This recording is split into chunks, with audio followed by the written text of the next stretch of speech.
Hey, this is AP U.S. History Video 50, Antebellum Territorial Growth, Immigration, and Citizenship, 1840s to 1850s. And in case you don't know who I am, I'm John Linneball from John Linneball Tutoring. And if you like this video, please like, comment, share, and subscribe on YouTube or whatever platform you're watching this on. All right, let's move on. Antebellum immigration. Before the Civil War, especially the 1840s and 1850s, Irish and German immigrants came to the United States. You can look at my video 40, so it's APUSH, Advanced Placement U.S. History, video 40. And here are the timestamps for things you should look at. Migration and community formation, Irish immigration, German immigration, and welcome to the club. And so, we had expansions, migrations, and citizenship in the 1840s and 1850s. The U.S. was greatly transformed in the 1850s, mostly because of Western expansion and new patterns of immigration from foreign lands. As the nation's boundaries were redefined, cultural conflicts between various ethnic, religious, and socioeconomic groups took place. Various groups of Americans debated the idea of what residents of the U.S. were entitled to full rights and citizenship. Not too different from today. And yes, I do see it said foreign land instead of foreign lands. Oops. Anyway, let's move on. New York City's 5 Points neighborhood. Now, you might say, hey, I've been to New York City and I don't know where this 5 Points is. It's a neighborhood that's not called that anymore. Anyway, it's been split up into a few different neighborhoods. And you can see here, here's where 5 Points used to be, kind of where this red line is. And you can see today's Manhattan and see what's going on here. So here's Jersey, and here's Lower Manhattan, and here's the Brooklyn Navy Yard and all that. All right, so we're talking about Lower Manhattan, right near Tribeca and all that. Anyway, back in those days, 1840s, 1850s, that was a large urban slum with poverty, prostitution, organized crime, very similar to London's East End. So, of course, this was back in the 1800s, so there's a lot of manual labor, a lot of drinking, a lot of dance halls, a lot of boarding houses, a pub culture, etc. So, for example, Irish and blacks would intermarry because, blacks had moved from the South and the Irish had fled the potato famine in Ireland, and so, they ran into each other, and some of them were going to intermarry, and they did. So, for that reason, the 1850 census added the designation mulatto for mixed-race people. Please, please, please note, mulatto is now an offensive term. Do not use it unless you're putting it in the context of the 1800s and before, and you're talking about slavery, or you're talking about the census issue. And it's a good idea to put it in quotes and or add sic in brackets. This means spelling is correct. It also is Latin for thus. Either way, that's to let the reader know that I understand this is incorrect. Either it's spelled incorrectly, or in this case, it's just really kind of an improper, it's an inappropriate thing to say, but you're quoting somebody else, so that's what you have to put there.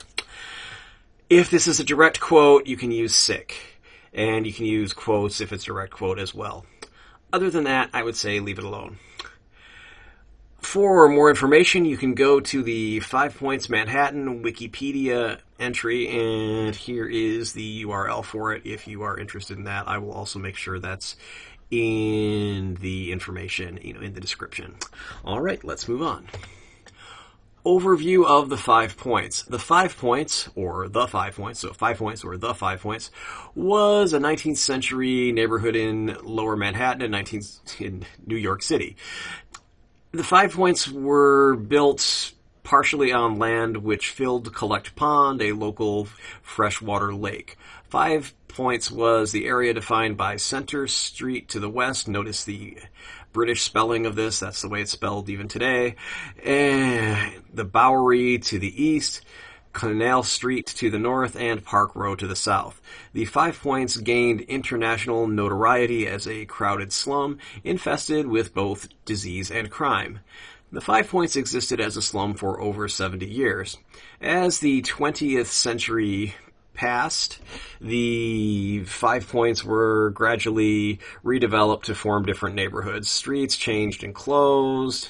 So basically, as things went from the 19th century to the 20th century, it became, different streets. So the former 5 Points is now occupied by the Civic Center to the west and the south. Civic Center is so called because the location is where you can find federal, state, and city facilities. The northern and eastern parts of this former neighborhood are now parts of Chinatown in Manhattan. Why was it called 5 Points? Well, there were 2 crossing streets and a third that ended an intersection that formed roughly five corners or points. So we have Anthony Street here, extended from the east to the intersection of Cross and Orange Streets. As such, the surrounding neighborhood was known as the 5 Points, because you can see 1, 2, 3, 4, 5. Okay. So, after that, the 3 states' names were changed to Worth Street, Park Street, and Baxter Street in 1854. In 1868, Worth Street was extended further eastward from the 5-pointed intersection to Chatham Square, meaning the neighborhood then had a 6th point. Today, Baxter no longer exists south of the intersection, and Cross has been removed from both sides of the intersection. Therefore, today's junction just has Baxter and Worth and has 2 corners. Okay, so it's just now went from being 5 points to 6 points to 2 points. Okay, let's move on. What the heck is collect pond? You might say, hey, you talked about collect pond and filling it in, but what is it? So, for the first 2 centuries of European settlement in Manhattan, the main source of drinking water of the growing city was collect pond or freshwater pond, which also supplied abundant fish. The pond took up roughly 48 acres and was 60 feet deep at the deepest. An underground spring was the pond's water source. The pond was located in a valley with Bayard Mount at 110 feet, the tallest hill in Lower Manhattan. So, not that tall for a hill, but okay, not a whole lot of huge hills in Lower Manhattan. Anyway, a stream flowed from the pond's north and then west through a salt marsh.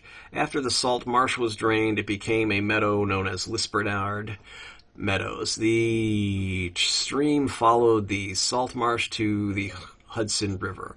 Another stream came from the southeastern part of the pond in an easterly direction to the East River. In the 1700s, the pond was for picnics during summer and for ice skating during the winter. So that's from the story of Bayard's Mount, Lower Manhattan's missing mountain, as it was taken away. Anyway, Bayard's Mount, one of the highest points in Manhattan, has been gone for more than 200 years. Where other hills and high points have been incorporated into the modern topography of New York, this old hill was wiped from the map. Bayard's Mount used to sit around where Mott and Grand Streets meet today in Little Italy. So here's Little Italy. You can see Collect Pond, and here's Collect Pond Park in modern Manhattan, so you can see all these things. All right, let's move on. More about Collect Pond. Okay, so if we look at this, we can see that New York was outgrowing the southern point of Manhattan, and former deterrents for expansion, the marshes of Lisbernards, noticed in this website, Mania Society, the life and death of Bayard's Mount, Bunker Hill, Lower Manhattan's missing mountain, etc. They spelled it differently. They spelled it Lispi rather than with an E. Anyway, polluted Collect Pond and, of course, Bayard's Mount were slated for elimination. The ponds and marshes would soon be drained, creating Canal Street and Broadway expanded further north. By then, Bayard's was but a memory. Beginning in 1802, workmen began leveling Bayard's Mount and Mount Pleasant, which also include moving the old Bayard family crypt, which had its entrance at the bottom of the hill. Unfortunately, it was discovered that a hermit or ragman, according to this quote, had moved into the vault and had turned it into his very own macabre home. So, very spooky, grotesque home. But anyway, remarkably, the man was allowed to live there, and the reason was apparently he was somewhat feared and not much troubled by visitors. So, people were a little afraid of him, and he didn't seem to have a problem with people coming to visit him, until one day he was found dead in the vault. Was that by natural causes, or did somebody finally get sick of him? I don't know. Anyway, by the time Collect Pond was completely drained, which is around 1811, the hills to the north had gone, replaced with land lots and the first hints of townhouses and new businesses. So, starting in the early 1700s, people built several businesses next to the pond to use the water. These businesses include Coulthard's, I'm not sure how to pronounce that, brewery, Nicholas Bayard's, slaughterhouse on Mulberry Street. I wonder if that's the same Mulberry Street that they talk about in Dr. Seuss's And to Think I Saw It on Mulberry Street, or whatever that children's book is called. Anyway, that was nicknamed Slaughterhouse Street, so I hope not. I hope Dr. Seuss wasn't writing about that. But anyway, numerous tanneries. So tanneries are factories that make leather from cow hides, and they reek because they have to use some pretty nasty chemicals to process those hides into actual leather. And those were on the southeastern shore, and there were the pottery works of German immigrants Johann Wilhelm Crolius and Johann Remme on Pot Baker's Hill. They meant they were making ceramics, not cannabis. So not these kind of pot bakers on hill. They're on Hippie Hill in San Francisco. That's a different hill. Ha ha ha. Those are different pot bakers. All right. Enough of that. So, the polluted wastewater from surrounding businesses went back into the pond, which just caused extreme pollution, which of course became an environmental health hazard. So, Pierre Charles L'Enfant, you can tell I didn't take French, suggested cleaning the pond to make a high-quality recreational park around which residential areas could grow. His proposal was rejected, and they decided to fill in the pond. The landfill was completed in 1811, as we were talking about before, and the reclaimed, filled in land was used to build middle-class homes. The problem is, the landfill was really poorly engineered. If you just bury in a bunch of vegetation, plants and things, and just let them rot, they release methane gas from the decomposition, also known as natural gas or swamp gas. As this vegetation decomposed, the area, which was already a natural depression, remember, it was a pond, so, basically, they didn't have adequate storm sewers to prevent flooding. If you don't know, storm sewers are basically, they're just sewers that mostly are just for drainage or to take out water and things like that. So it's good if you want to reclaim swampland, drain ponds, etc. Those are not to be confused with sanitary sewers, which are the ones that are meant to dispose and treat excrement. So, storm sewers are going to be much more pleasant than sanitary sewers.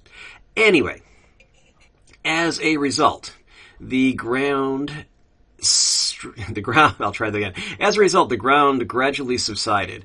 Houses shifted on their foundations, and the unpaved streets were often buried in a foot of mud mixed with human and animal excrement, and mosquitoes bred in the pools of stagnant water. That just means water that's just standing. It's not moving anywhere. It's not flowing, caused by the poor drainage.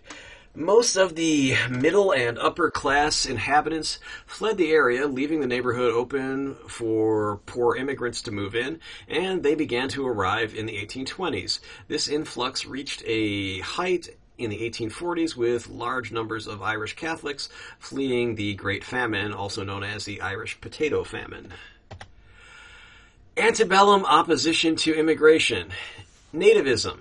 Nativism is characterized, at this time anyway, the nativism of the 1840s was characterized by anti-Catholic sentiments, also sentiments against drinking alcohol, also known as temperance, and certainly they had a problem with the drinking that was done in the pubs and beer halls favored by the Irish, Germans, and other recent immigrants. The first half of the 1800s saw a huge increase in European immigration to the U.S., and earlier immigrants, that is, people whose ancestors had already immigrated to the United States, saw these new immigrants as undisciplined, uncouth, improper, uncivilized. Again, you see that pretty much cyclically. Everybody who came to the U.S. earlier sees the newer immigrants, well, not all the time, but frequently, or enough anyway, that it makes it that, oh, these people, they don't know our ways, and they're not willing to work, and blah, blah, blah. I mean, don't believe me, just go look on the internet or, certain cable news networks, etc. You can hear this thing today if you want to, dealing with immigrants and people who are the descendants of previous immigrants getting all upset over the new immigrants. But let's go back to the 1840s. Alcohol was a problem, but this was also a social, cultural, socioeconomic problem. The idea, what I mean here is, alcohol, obviously a problem. Alcoholism exists to this day. That is a problem. It doesn't matter whether you're an immigrant or whether your family came over on the Mayflower or if you're a Native American. Alcoholism is certainly a problem, but this was also a cultural, socioeconomic problem. Even people who drank responsibly were kind of looked down on by people who either just didn't like drinking, or kind of the alcohol issue was kind of used as cover for what they really didn't like. Is, we think Irish and Germans drink too much. Well, no, we just don't like Irish and German immigrants very much. And look, they drink a lot. Alcoholism is bad. See, I know they're bad. That's used as an excuse, because that's more acceptable than just saying, oh, well, I don't like these new immigrants. And if you would like to know, I am both of Irish and German descent, along with some other things. So anyway, let's move on. Reform movements, improvement or oppression. Remember the reform movements of this era, the women's Christian temperance movement? So you can go look at the notes for U.S. History video 37, or just go watch the video again. You can see it, basically it talks about antebellum religious and secular reform right at the beginning, the reform periods, the temperance movement, so there's a lot about temperance you can look at if you haven't had a chance to look at that, or you'd like a refresher on that, including the American temperance movement, Carrie Nation, and the Washingtonians, who were predecessors to Alcoholics Anonymous, which of course still operates to this day. So those are worth looking at if you haven't looked at those. The Know-Nothings. Wow, why would someone call themselves the Know-Nothings? That must be something other people called them. It kind of is, but these people didn't mind being called that, as far as I can tell. Anyway, so this is the Know-Nothing Party. And you can see people are talking about the 21st century revival of the Know-Nothing Party.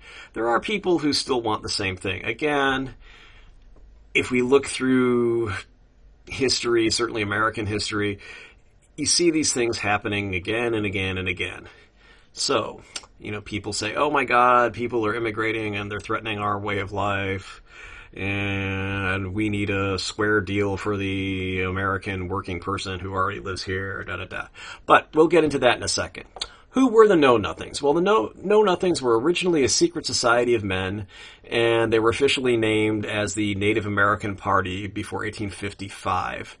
Most of the information here is from the Wikipedia Know-Nothing webpage. It then became known officially as the American Party, rather than the Native American Party. And this political party was anti-Catholic and anti-immigrant, anti-Irish immigrant. They may have also been anti-immigration in general, but mostly it was just Catholic and Irish.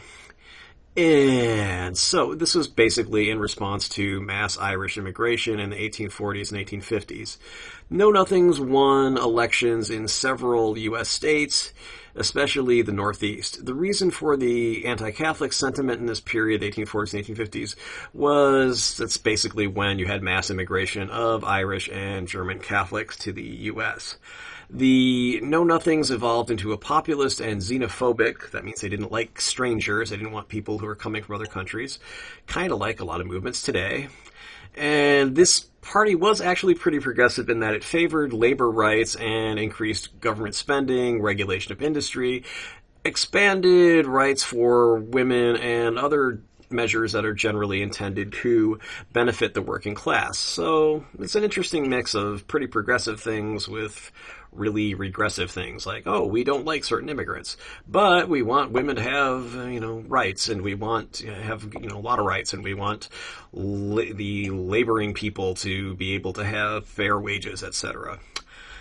Anyway, the Know-Nothings were also a predecessor to the U.S. temperance movement, so they also didn't like alcohol very much. Well, that would go well if you don't like Irish and German Catholic immigrants. Probably one way to attack them is to attack beer and whiskey. So the American Party, for a short while, was a major political party. The party's nickname, the Know-Nothings, derived from the members' practice of responding, "I know nothing," when non-members were asked by members to provide details about the party or its activities. So it's kind of like Fight Club. The first rule of Fight Club is you don't talk about Fight Club. And, so if you're asked about the Know-Nothings, you say, "I know nothing." Or like that really old show, Hogan's Heroes, that was set in a prison, where American troops were in a POW camp in Germany, and Sergeant Schultz was somebody, whenever he saw something he didn't want to see, be, "I see nothing!" So there you go. He would have done well with the Know-Nothings. All right, let's move on. The Know-Nothings. The Know-Nothings managed to make significant changes in state government, much of it even good by today's standards, as we kind of talked about. Labor, work standards, industrial standards, those are all actually good things. So, okay, it says Fox example. Oops, should be for example, not Fox example. Anyway, for example, in Massachusetts, the Know-Nothings almost completely took over the Massachusetts legislature by sweeping the 1854 election. The populist Know-Nothings were very democratic and therefore were not very fond of wealth, elites, or expertise. That's very classical extreme democracy. Expertise, you probably should be. If somebody knows more than you, it's a good idea to pay attention to them and listen to what they have to say. But anyway, that's the way it was. As was the case for most Know-Nothings, Massachusetts Know-Nothings were xenophobic, distrusting anyone outside, especially Catholics. The rapidly growing industrial towns, such as Lowell, Massachusetts, had a population receptive to the Know-Nothing message, most likely because the Yankee, white New England natives had to compete with the Irish immigrants for factory jobs was in those industrial towns like Lowell. While the Whig Party did well in high-income areas, the Know-Nothings did best in the poor areas. They supplanted the traditional upper-class, closed political leadership, especially lawyers and merchants. Yeah, the working class, not going to be big fans of lawyers and merchants. I don't think that's changed up to today. But anyway, the Know-Nothings elected working-class men, farmers, and many teachers and ministers. The rich elite were replaced by men who rarely owned $10,000 in property. Well, $10,000 in property, $10,000 in 1854 dollars would be quite a lot today, but still, that wouldn't make you super rich. That would just be kind of like you're doing, maybe, you're doing pretty well, but you're not doing that well. Anyway, let's move on. The Know-Nothings. Nationally, know-nothing leaders had average incomes, occupations, and social statuses. Few were wealthy, according to information from previously secret membership lists. Fewer than 10% were unskilled workers who might come into direct competition with, for example, Irish immigrant laborers. Few farmers signed up, but many merchants and factory workers did join. Surprisingly, the Know-Nothing membership was not limited to native-born Americans. The Know-Nothings won more than a quarter of the German and British Protestants in numerous state elections. Know-Nothingism appealed to Protestants, including the Lutherans, Dutch Reformed, and Presbyterians. The most aggressive, innovative legislation came from Massachusetts, where the Know-Nothings controlled all but 3 of 400 seats. Only 35 of the lawmakers had any previous legislative experience. The Massachusetts legislature in 1855 instituted an incredible number of reforms. As we stated before, in addition to nativist laws, the Know-Nothings opposed slavery and supported women's rights, and also supported industrial regulations and measures meant to benefit the working class. It's important to note that these reforms weren't just motivated by xenophobia, religious bigotry, or racism for their own sakes. Other populist movements were the same way. They wanted reforms to help the working class in the United States. For example, even today, you can see comments from, and you can hear from Bernie Sanders, a socialist senator from Vermont, about open borders. In fact, let's look at that right now. I think if you take global poverty that seriously, it leads you to conclusions that in the U.S. are considered out of political bounds. Things like sharply raising the level of immigration we permit, even up to a level of open borders, about sharply increasing open borders. Foreign aid. That's a Koch brothers proposal.